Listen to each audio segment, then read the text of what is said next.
When you know what you want for the future, you need the present to line up with your goals. UCF Online offers more than 100 fully online programs in healthcare, engineering, criminal justice, and more, so you can get to your future and beyond.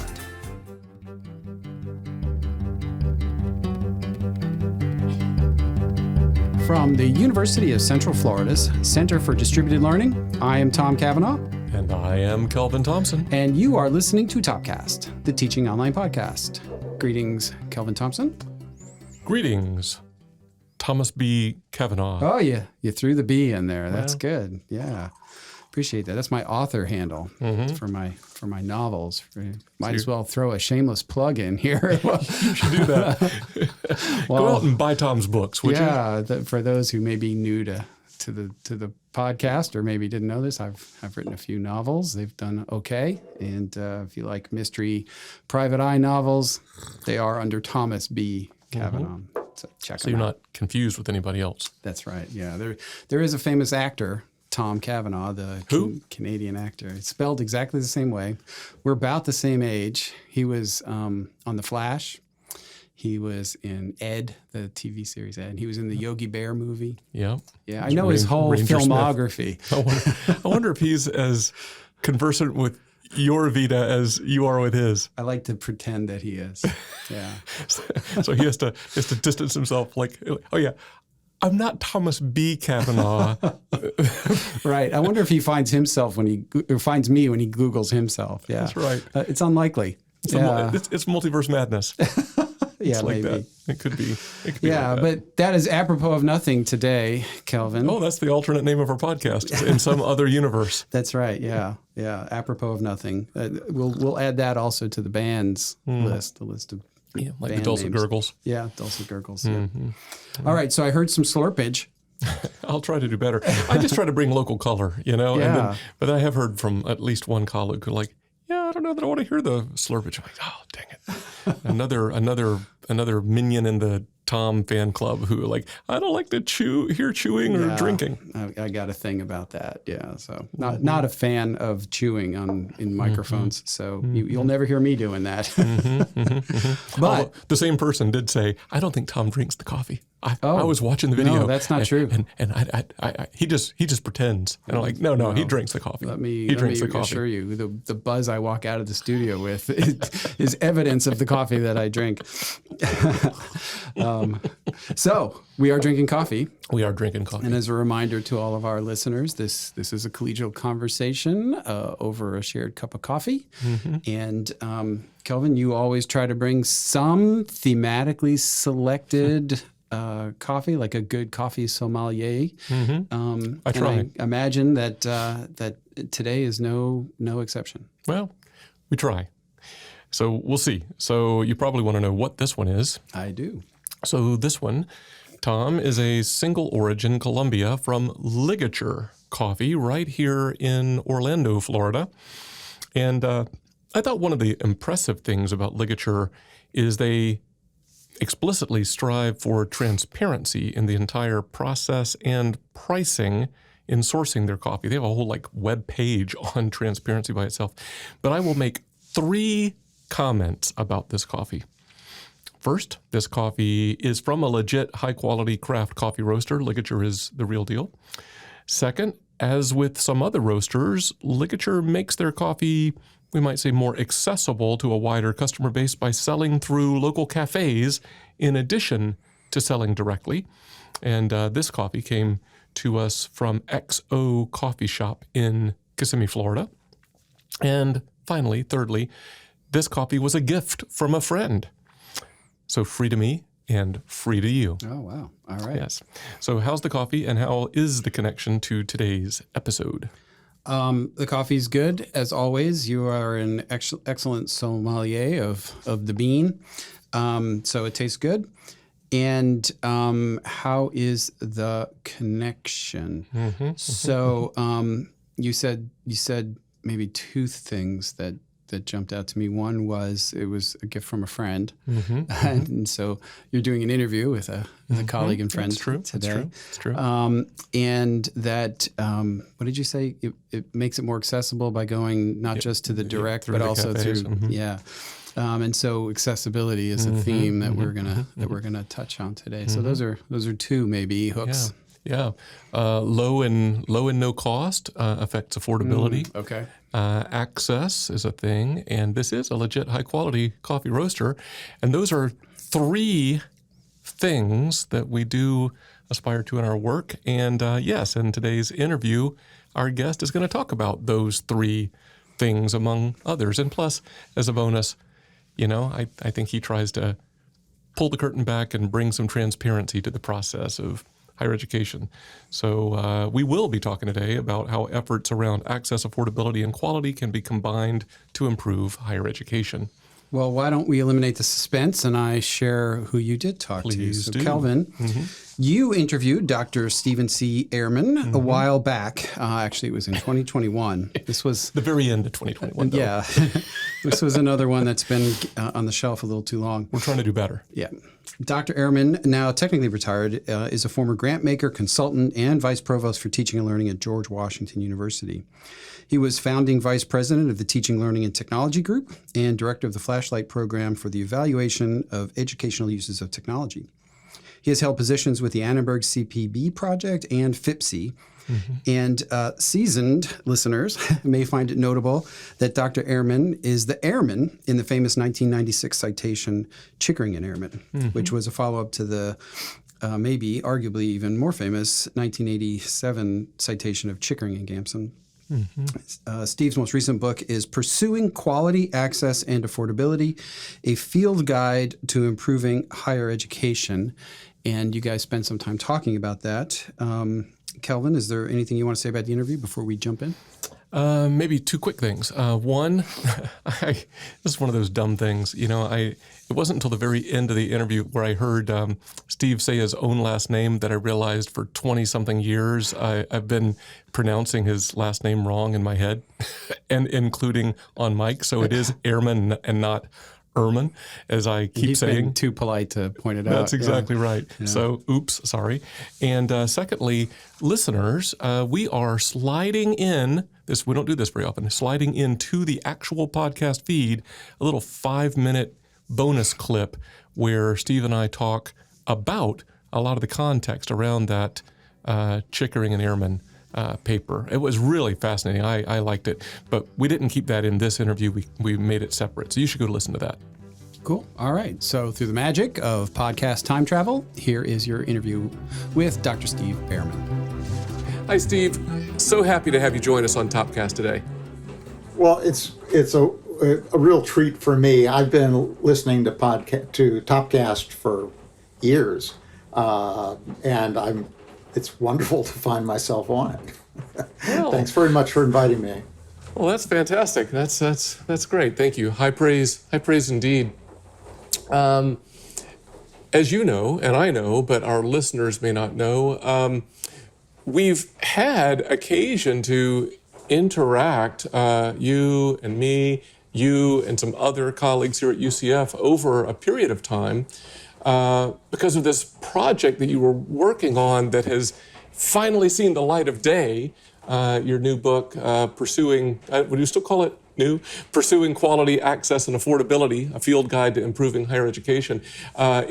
You nicely pulled UCF in as one of several case studies. So I'm just so happy for you that this has emerged into the world. So A, congratulations, and B, I was wondering if you could just kind of talk for a moment about what led you to that project. Well, it's interesting. I've been seeing examples, I think, going back at least to the 90s, where using, let's say, online interaction would enable both an increase in access and an improvement in quality. And I was also aware that a lot of people thought that was impossible. The sort of knee-jerk feeling was, if you're trying to improve access, you must be lowering your standards one way or the other. And if you're trying to improve quality, and of course a lot of the early technology projects were about, really upping the pedagogical stakes, simulations and so on. Other people's knee-jerk reaction would be, well, that's elitist. because who can afford computers? Who can afford this? They wouldn't have had the background for that. Then Carol Twigg came along with her course redesign project and was arguing that you could have both quality improvement and affordability improvement. So I guess starting about 10 years ago, I was more often hearing people talk about quality and affordability and access. But if I tried to dig underneath it, they were three different agendas. You've got your quality steps, then you come from faculty. You've got access steps, that's probably from staff. You've got affordability, well, that's budget makers. That just didn't seem right to me. By conceiving each of these things separately, they could really compete with each other for attention, competing with each other for resources. Plus, I'd never heard an institution claim that they actually had improved quality and access and affordability.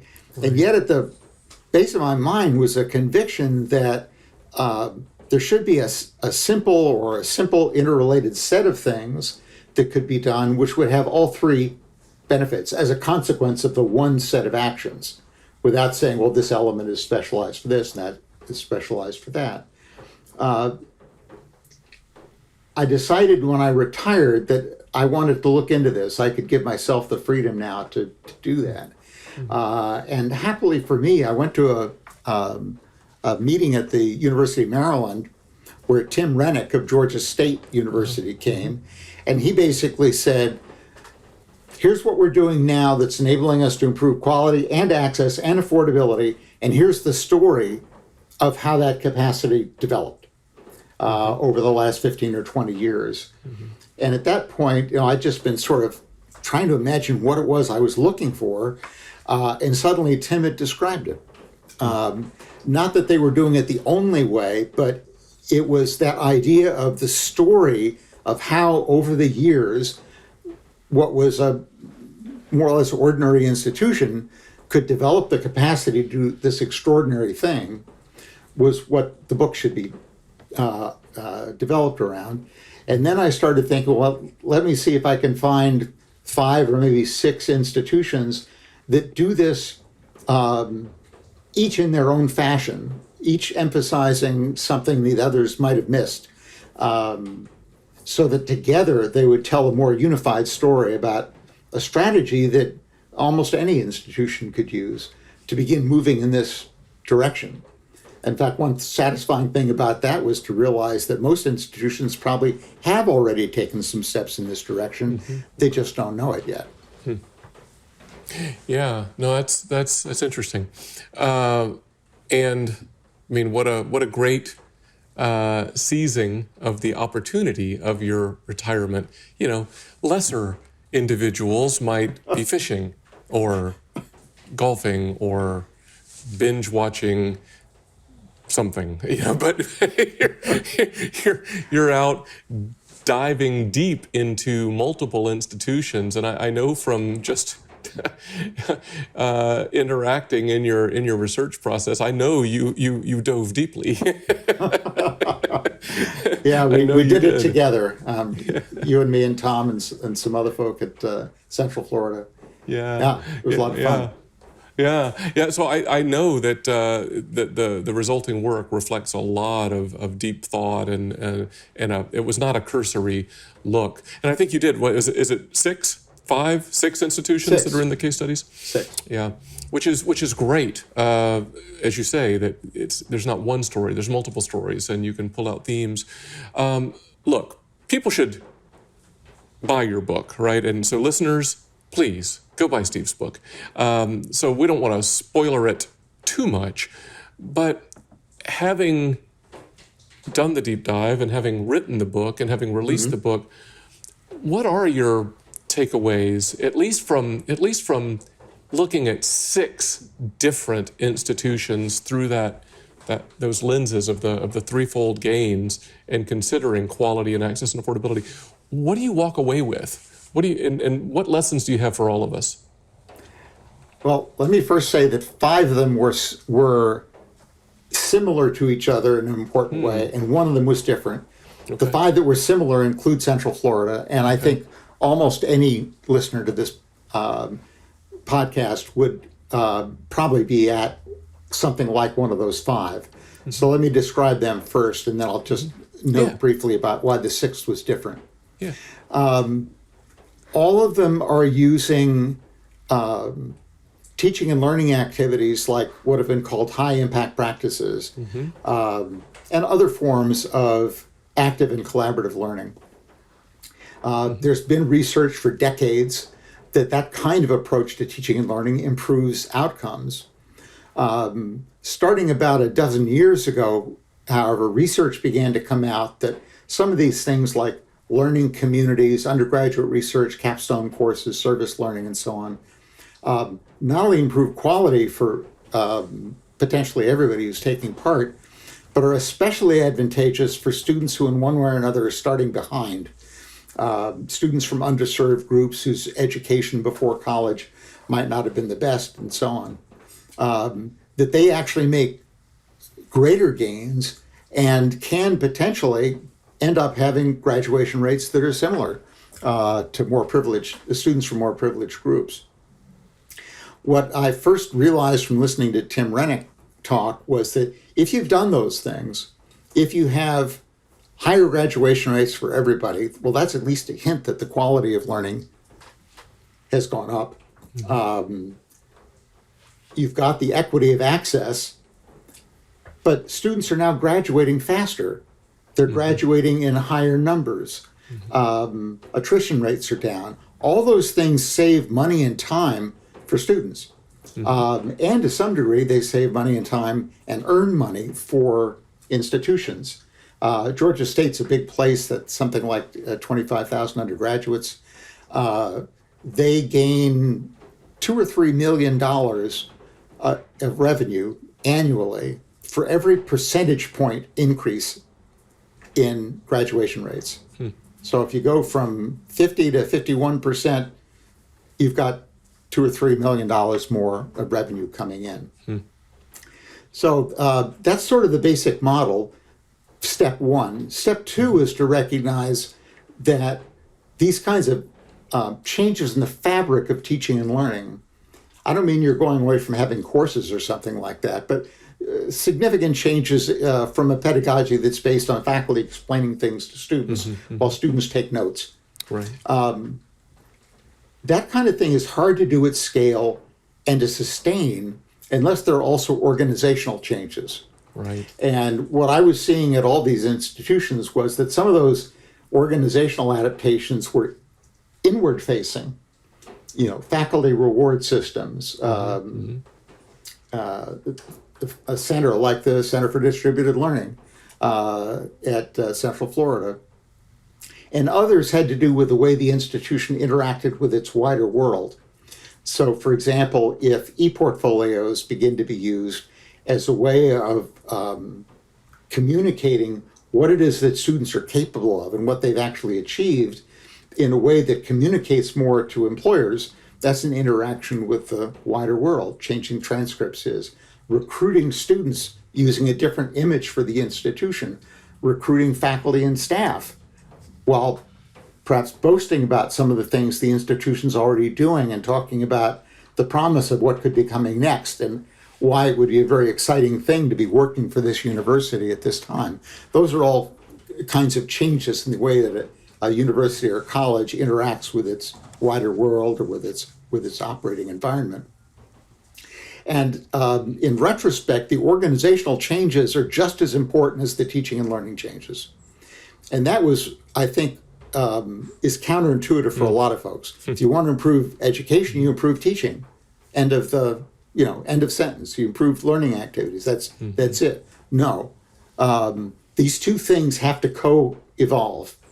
And that's the third aspect of this, and the last I'll mention for the moment, which is that this capacity, these educational strategies, the organizational foundations, these interactions with the wider world were built up element by element over years.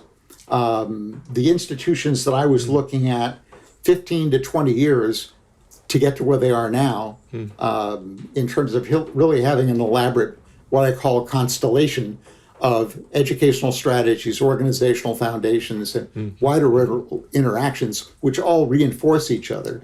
It takes a long time. The exception to that is if you start a brand new institution and design it this way from scratch. Is that a clue as to the nature of the sixth case study, or is there some other way that the sixth institution is quite different than the other five? Good question. The sixth institution was created from scratch, but so was one of the five. The difference is, I mentioned that all of this is powered educationally by forms of collaborative and other kinds of active learning.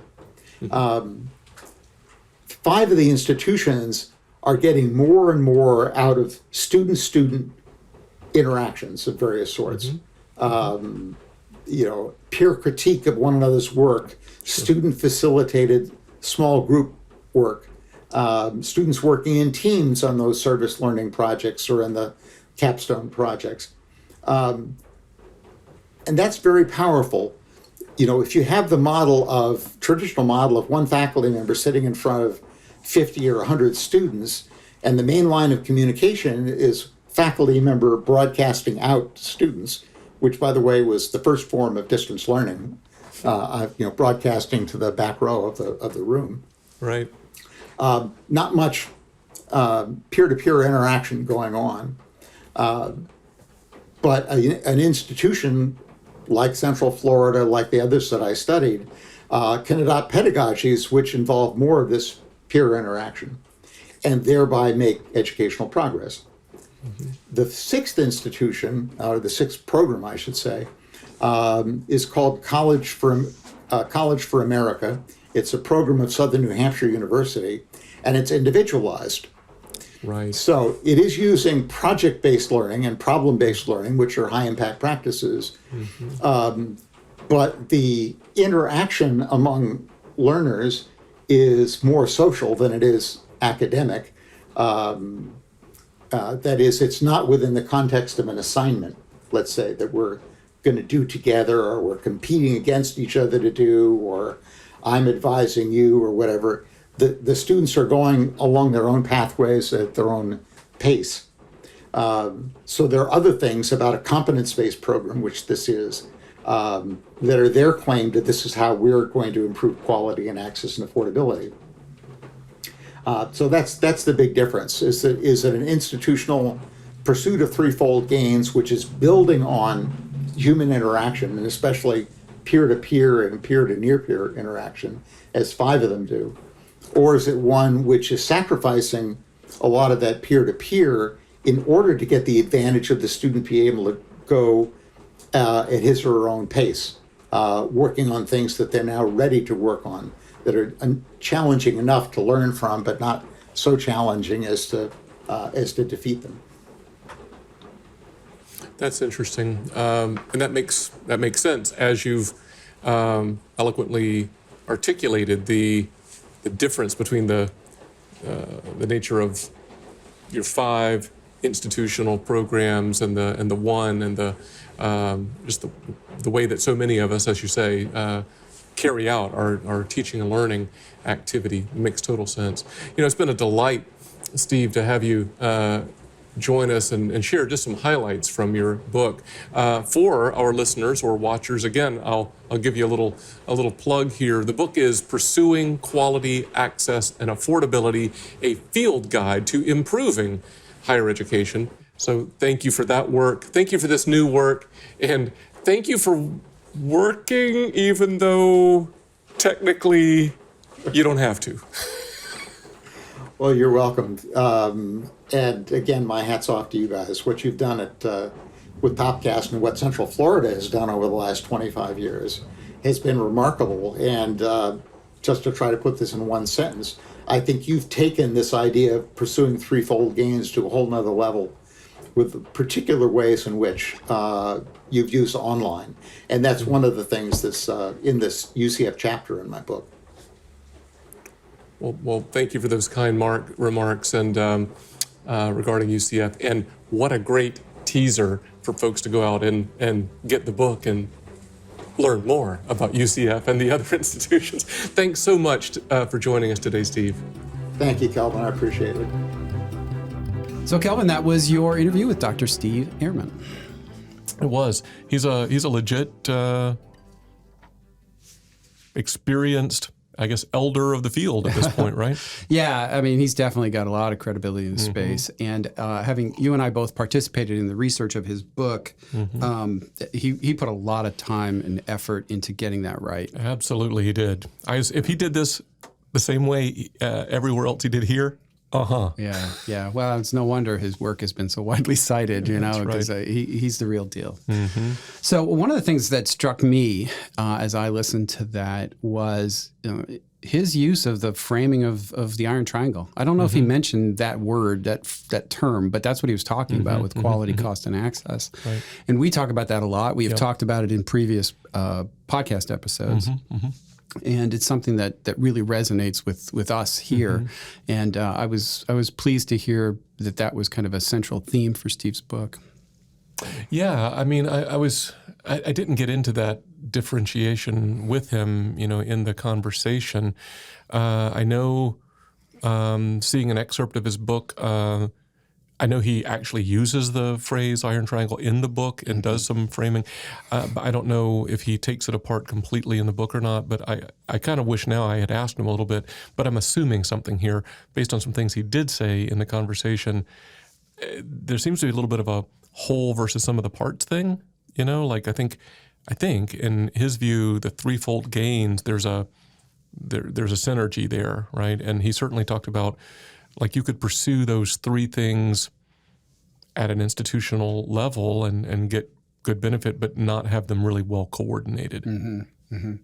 Yeah, another thing that he mentioned that caught my attention was his reference to Dr. Carol Twigg in her National Center for Academic Transformation. And I mean, besides being aware of her work, it's also worth pointing out that when Carol retired, she sort of bequeathed her archives of her writings as well as the archive of the NCAT website to UCF. So we are now honored to be the custodians of that work. So if you go to our website, you can access all of Carol Twigg's writings and work and all of her case studies that she did through NCAT. It's really cool. We'll put that a link in the show notes, but honestly, you could just Google National Center for Academic Transformation and you're going to go right to the page. So it'll work. No, that's cool. That's cool. Any comment on the 6 institution thing? Just like, I think it's interesting, his point of there's not like one way to kind of pursue this kind of stuff. So let's look at it from the vantage point of 6 different institutions, and they're very different kinds of institutions, despite, Steve saying, well, 5 are the same and 1's different. I mean, they all are different. Yeah, they are. But I kind of get what he was saying. I mean, College for America was the different one, which is a spin-off of Southern New Hampshire. Very different. Total competency-based model. It was associate's degrees. And, it's a really interesting model to look at if you're interested. But, the others are sort of, you could make an argument that they're somewhat birds of a feather. But, I mean, he mentioned Georgia State, and we're at UCF, and we're both in the book. Georgia State hasn't achieved their improvement in outcomes by the kind of digital learning investments we've made. Right. They've been really into the analytics and advising and kind of intrusive kind of like, student support. Yeah. It's been different paths to kind of co-opt Steve's metaphor, but different paths to get to that same destination.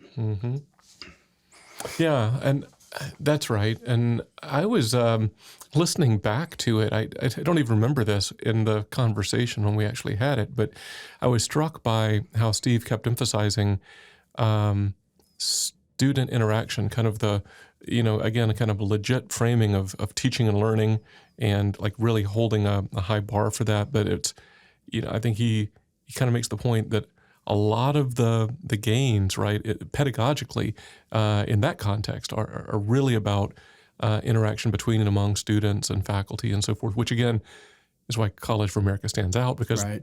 it's an individualized kind of process. And I don't know if this is probably just pure coincidence, but it's interesting. You picked 6 institutions, and we were part of the Making Digital Learning Work report that was put together by Boston Consulting Group, funded by Gates Foundation and run through Arizona State. But there were 6 institutions that were profiled there as well. It's a very hopeful number. Yeah, I guess. I don't know. It just has to maybe fit. But all right, Kelvin, as I see my coffee winding down, do you want to try to give us the bottom line?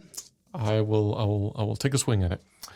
So we might say that as higher education institutions continue to differentiate themselves in the ways they seek to serve students, studying unique approaches of others to solving challenges like affordability, access, and quality can be instructive and, as Steve says, can help us improve higher education. What do you think of that? Yeah, absolutely. And, thank him for his work there. I think this will be an important contribution to the field. So thanks to Steve. Thanks for including us in the process and UCF in the book as a case study. Thank you for the coffee. You bet. Maybe I can be indulged with one quick plug/reminder. So, dear listener, did you know that each episode of Topcast comes with its very own text transcript? I knew that. Yeah, along with a whole lot of other great resources out at the show notes. But speaking specifically of the transcripts, they're valuable for many purposes, including easily capturing and sharing an episode quote, because we are so quotable. Hint, hint, hint. At least our interviewees are. Yeah, quote Steve. Transcripts are linked from inside each episode's notes on your listening app or online at topcast.online.ucf.edu. So, until next time, for Topcast, I'm Tom. I am Kelvin. See ya.